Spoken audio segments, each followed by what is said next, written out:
Good morning.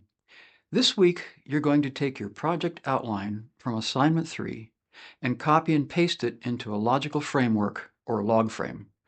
A logical framework approach uses a more sophisticated matrix than your project outline has.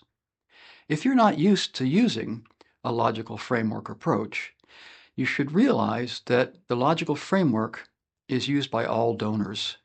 It's a standardized matrix that allows a donor to quickly see how a project is laid out, the specifics of what you're going to do to meet the project's goal, and how you're going to evaluate if you've been successful at meeting your project's goal.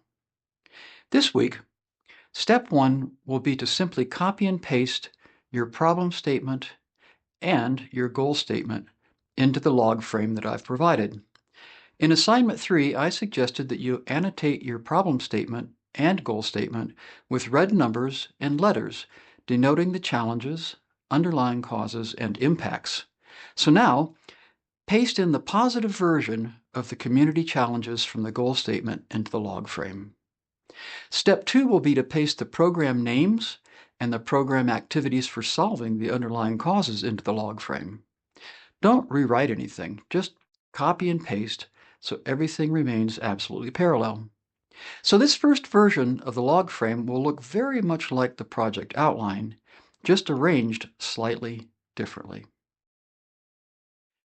As I mentioned earlier, all donors request that you submit log frames, sometimes sophisticated ones and sometimes simple ones. The log frame that you're going to work on is smack dab in the middle.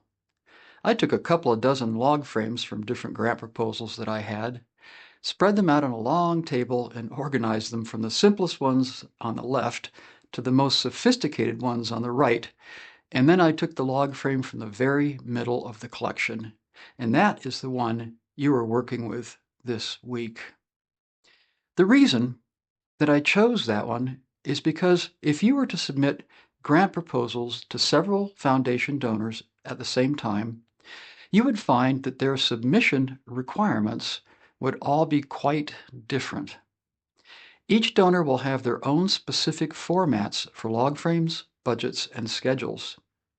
By picking the log frame in the middle, when you show it to a donor, even though it might not match their format, they will certainly recognize what it is, and I might add, be impressed with the fact that you did it. But with this middle ground log frame, you will be able to manipulate it to be a more sophisticated log frame that they might require, or simplify it if they want a simpler format. Your log frame will make it much easier in the next course to develop the budget, schedule, and 2-page project summary that donors will want. Once your project is launched, your log frame will also be the perfect project management tool. Good luck on your log frame. I look forward to seeing it, and I hope to see you in the next course, 242, where we will complete the documents necessary for applying for grant funding.